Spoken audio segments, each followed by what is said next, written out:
You may recall, cover this area, and they cover it well. I sent Congress a comprehensive piece of legislation that would completely overhaul what has been a broken immigration system for a long time. Cracking down on illegal immigration, strengthening legal immigration, and protecting dreamers, those who with temporary protective status, and farm workers, who all are part of the fabric of our nation. But congressional Republicans have refused to consider my comprehensive plan. And they rejected my recent request for an additional $3.5 billion to secure the border and funds for 2,000 new asylum personnel, another asylum officers and personnel, and 100 new immigration judges, so people don't have to wait years to get their claims adjudicated, which they have a right to make a claim legally. And the failure to pass and fund this comprehensive plan has increased the challenges that we're seeing at our southwest border. No one knows this better than the Vice President. And to truly understand what's happening there, it's important to step back and see the bigger picture here. You know, I know it's hard to see, but because our politics has been so divisive, you know it's getting much better, you've all observed, but it's been so darn divisive that it clouds the picture. I mean, it clouds the picture. But let me explain what I'm going to do, and as clearly and plainly as I can. I know it's a complicated issue. I don't want to pretend there's anything easy about it. People come to America for a whole lot of different reasons, to seek new opportunity in what is the strongest economy in the world. Can't blame them wanting to do it. They flee oppression, you know, to the freest nation in the world. They chase their own American dream in the greatest nation in the world. And the story of America is the story of so many of your families, including mine, going back to the mid-1800s from Ireland. Now, there are a number of ways to immigrate to America legally under our existing laws. For example, an American citizen can sponsor an immediate family member from another country. An American company can sponsor an employee from another country. There are visas for students to study in our colleges and other special categories. And regardless of the legal pathway they process them to require everyone be involved in following the law. That's the notion. There are laws to get here legally. That includes another legal way for someone to come to America by seeking asylum because they're fleeing persecution, like a lot of our ancestors did as well. And for many people, that's what's happening at our southwest border now. Over the past several years, thousands of people have been fleeing from Central and South America and the Caribbean countries ruled by oppressive dictators, including Cuba, Nicaragua, Venezuela, and escaping gang violence, which has the same impact, in Haiti. Currently, these four countries account for most of the people traveling into Mexico to start a new life by getting to the American border and trying to cross. But instead of safe and orderly process at the border, we have a patchwork system that simply doesn't work as it should. We don't have enough asylum officers or personnel to determine whether people qualify for asylum. There's a standard by which you have to meet. We don't have enough immigration judges, to adjudicate the claims of immigrants. In fact, the previous administration used a rule called Title 42 to deal with the pandemic. To rapidly expel people who crossed the border. It was designed to deal with the pandemic, but it's used as a means to expel people at the border. People turned away under Title 42, and they're not barred from trying to come back. They've been turned away. They go back. They try again. They try again. Well, you know, they can and they do try to re-enter the United States again and again, which makes the problem at the border even worse. And under the United States Supreme Court decision, a case on Title 42 later this year, my administration will make a decision, finally, what to do about Title 42. In the meantime, my administration will continue to use that authority as the Supreme Court has required. And until Congress passes the funds, a comprehensive immigration plan to fix the system completely, my administration is going to work to make things better at the border using the tools that we have available to us now. Today, my administration is taking several steps to stiffen enforcement for those who try to come without a legal right to stay, and to put in place a faster process, I emphasize a faster process, to decide a claim of asylum. Someone says, I'm coming because I'm escaping oppression. Well, there's got to be a way to determine that much quicker for people who are credibly seeking protection from persecution. Secretary of Homeland Security Mayorkas will detail these actions very shortly after I finish at Homeland Security. But here's one significant step we're taking. Over the summer, we saw a huge spike in the number of Venezuelans traveling through Mexico and attempting to enter the United States without going through our legal processes. We responded by using and ensuring that there are two safe and lawful ways for someone leaving the country to come to America. That was one of the reasons you were proposing.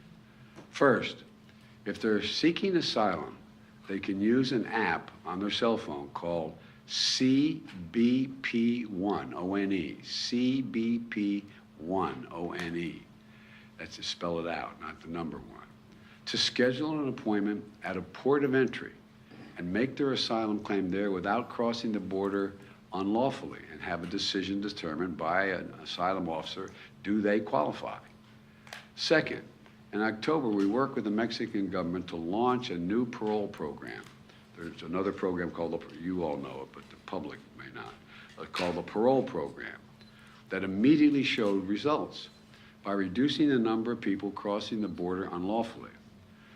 The way this parole program works, one must have a lawful sponsor here in the United States who agrees to sponsor you to get here. Then that person has to undergo rigorous background checks and apply from outside the United States and not cross the border illegally in the meantime. If they apply and their application is approved, they can use the same app, the CBP1 app, to present at a port of entry and be able to work in the United States legally for 2 years. That's the process. But if their application is denied, or if they attempt to cross into the United States unlawfully, they'll be returned back to Mexico and will not be eligible for this program after that. So if they making the program available, if they apply and they do it properly, fine. If they don't apply and they try to come through, they're not going to have an opportunity to deal with the program. This new process is orderly, it's safe, and it's humane, and it works. Since we created the new program, the number of Venezuelans trying to enter America without going through a legal process has dropped dramatically from about 1,100 per day to less than 250 per day on average. That's several hundred people on average every single day who are not crossing into America illegally. Today, I'm announcing that my administration is going to expand the parole program for people not only from Venezuela, but from Cuba, Nicaragua, and Haiti. Again, these four countries, Venezuela, Cuba, Nicaragua, and Haiti, these four countries account for most of the people now traveling into Mexico to try to start a new life by crossing the border into the United States of America on the southwest border.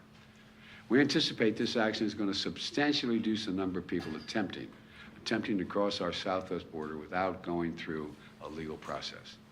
In fact, today, I'm announcing that Mexico has agreed to allow to return up to 30,000 persons per month who try, get caught, and get sent back from those four countries, or apprehended while attempting to unlawfully cross the border, the southwest border. My message is this: if you're trying to leave Cuba, Nicaragua, or Haiti, or have agreed to begin a journey to America, do not just show up at the border. Stay where you are and apply legally from there. Starting today, if you don't apply through the legal process, you will not be eligible for this new parole program. Let me reiterate. You need a lawful sponsor in the United States of America, number one, and you need to undergo a rigorous background check, number two. If your application is approved and you show up at a U.S. airport or when and where directed, excuse me, you have access. But if your application is denied or you attempt to cross into the United States unlawfully, you will not be allowed to enter. Look, we should all recognize that as long as America is the land of freedom and opportunity, people are going to try to come here. And that's what many of our ancestors did. And it's no surprise that it's happening again today. We can't stop people from making the journey, but we can require them to come here, that they come here in an orderly way under U.S. law. And let me say it again. The actions we're announcing today will make things better, but will not fix the border problem completely. There's more that has to be done. I laid that out in the first week I was here. That work will not be done unless and until the Congress enacts and funds a more comprehensive immigration plan that I proposed on day one. Until Congress has acted, I can act where I have legal capacity to do so. Last year, I brought together 20 leaders, many of you were there, and from the Western Hemisphere, heads of state, to stabilize the flow of immigration, to expand pathways to immigration, and to manage the border humanely. The leaders of the hemisphere built on those efforts that I led when I was vice president to expand economic assistance to nations in North Central America, so people here can improve their economic prospects at home instead of having to leave for the United States. Most people would much rather stay in the country they are if they can feed their families, be safe, send their kids to school, and have opportunity. It's not like people, you've heard me say it before, it's not like people are sitting around a table and somewhere in Central America and say, I got a great idea. Let's sell everything we have. Let's give it to a coyote, a smuggler. They'll take us on a harrowing journey for thousands of miles to get to the United States. Then we're going to legally cross the border. They're going to drop us in the desert, and we're faced where we don't speak the language. Won't that be fun? I'm not being facetious. Well, President Harris led this effort to make things better in the countries from which they are leaving. And thanks to her leadership, she's been able to generate more than $3.2 billion from the private sector to create jobs and opportunities in El Salvador, Honduras, and Guatemala. Tell people stay in their own countries, home countries, where it'll be safer and they have some opportunities. We've also set up a joint patrols and law enforcement with Mexico and Guatemala that share real-time information on locations that smugglers are using to convince migrant groups to cross illegally. That's what they're doing. They're out recruiting. They're taking all the savings or anything they have to take them on an incredibly dangerous journey. We embedded our Border Patrol officers with Mexican patrols to detect and raid human smuggling operations. Thus far, there had more than 7,000 arrests of human smugglers in the last 6 months. 7,000. That's not just human smuggling at the border. We're focused on cracking down on drug smuggling, which is a serious and deadly problem, and I made a promise we would try this. My administration has allocated record funding that added hundreds of additional Border Patrol agents and installed new cutting-edge technologies to be able to use effectively, it's like an X-ray machine, detailed to be able to look through these large containers to determine what's in the container and at the border. For example, since August of last year, Custom and Border Patrol have seized more than 20,000 pounds of deadly fentanyl. That's enough to kill as many as 1,000 people in this country. 20,000 pounds of fentanyl. It's a killer. It's a flat killer. And next week I'm going to travel to Mexico, where I'm going to meet with President López Obrador. We have a big agenda that ranges from the climate crisis to economic development and other issues. But one important part of that agenda is strengthening our border between our nations. And I will visit the border myself this Sunday in El Paso to assess border enforcement operations, meet with the local officials and community leaders and the folks at the border sending me what they need that they don't have, and make it public what they conclude they need they don't have to try to convince my Republican colleagues they should do something. And I know that migration is putting a real strain on the borders and on border communities. They can't do anything but that. We're going to get these communities more support. And I want to thank all the nonprofits, the faith groups, the community leaders, and other volunteers who will make sure that vulnerable immigrants have what they need to survive, whether it's food, warm clothing, shelter, medical care, right after their arrival. These religious and civic groups represent our nation's generosity, the best of our country, and they really do. They really do. And they're a powerful rebuke to the hostility and even the hate which many people face when they arrive here legally. Let me close with this. Our problems at the border didn't arise overnight and not going to be solved overnight. It's a difficult problem. It's clear that immigration is a political issue that extreme Republicans are always going to run on. But now they have a choice. They can keep using immigration to try to score political points, or they can help solve the problem. They can help solve the problem and come together to fix the broken system. Before Congress adjourned for the holidays, some Democrats and Republicans, a few of them, got together, both sides up in the Senate, and decided they were going to put together a comprehensive plan on immigration. But the Republican leadership and other Republicans, I don't know who exactly did it, rebuked it and rejected it out of hand. It broke up. Just like they rejected my plan 2 years ago. Just like they rejected my recent request for an additional $3.5 billion to secure and manage the border with more holding facilities, better transportation, additional funding for 2,000 new asylum officers and personnel, 100 new immigration judges to more rapidly adjudicate for people when they come here, and how much, and so much more. Think about it. I mean, if this were something, if we had to have 100 more immigration officers to see to it that we're able to import something we needed very badly, it wouldn't take very much time to get it, would it? It'd be real done. Or conversely, if there are criminal gangs coming into the nation, or I mean, but when it comes to immigration, it seems like it's a better issue for them than trying to solve it. Look, we need more resources to secure the border. Yet again, extreme Republicans have said no. Many Republicans agree we should do something. But it's time to stop listening to their inflammatory talk. It's time to look at their record. As I've always done when I'll sit down with anyone who in good faith wants to fix our broken immigration system. And it's hard. It's hard on the best of circumstances.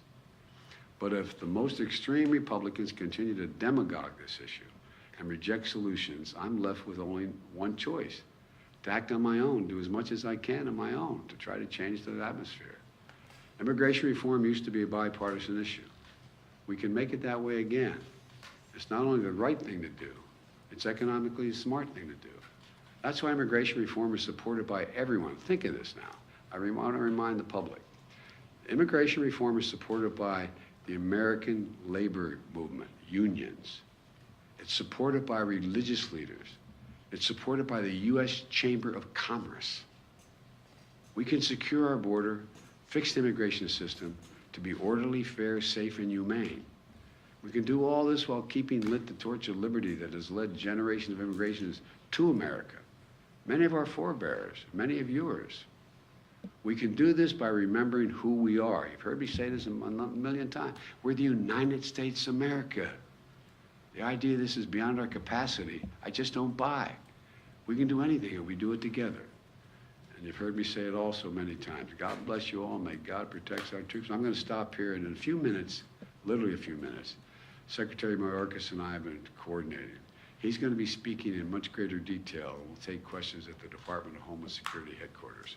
So I want to thank you for your time, and this is going to be this is a hard one to deal with, but we have to deal with it. I mean, it's who we are. Mr. President, why that migration is a human right? Activists say that it is. What's your take? Well, I think it is a human right if your family's being persecuted, if you're being dealt with in a way. I mean, like I thought it was a human right for, Jews in Germany to be able to get to escape and get help where they could. But the other side of this is there's also the people in this country have basic rights that are here. Basic fundamental rights to assure that people are coming, have been checked out, they're not criminals, they're not problem, that their background checks are real. I mean, look, if you think about it, there's not a whole lot of countries people would rather live in than here. No, I mean it sincerely. I think about this, and I think this is sometimes the team looks at me like maybe I'm out of my mind here, but all kidding aside, if you just said tomorrow, all right, for the next year you can move to any country you want without any questions, how many people do you think are going to leave the United States? And I can name any of the 140-some countries I've been to, there's more than that, I think a lot would be willing to leave and come here. So there's a rationale. There has to be an orderly process and a rationale to it. But it is, and there's other ways we can deal with this, as I said. You may remember, I don't think you're old enough to have been doing it when I was doing it as a senator, when I came up with a proposal to have billions of dollars of funding for the Central America to keep people where they are. Remember, we were putting, and it was very, very precise. For example, if the country was in economic difficulty, and most of them are because of climate and other things, and we say, okay, well, they have a problem. Well, guess what? They don't have lighting in their town squares. They can't assure the safety of people walking the streets. Well, if their leader asked for money, we made them sign a proposal that they're going to do lighting in the town squares, what they're going to do, exactly what they're going to do. We checked it out, we put it in, and it began to work. Or hospitals. We have hospitals that don't function because they don't have the following. Well, one of the reasons people will stay is if you've improved the hospital. We were doing that. And the thing that I'm so presumptuous to say proud of, but proud of the Vice President, she went beyond the United States and contributors to try to get the rest of the world to say, look, this makes sense. And she got commitments of $3.2 billion. And so there's a lot to be done. And think about it, even back in days when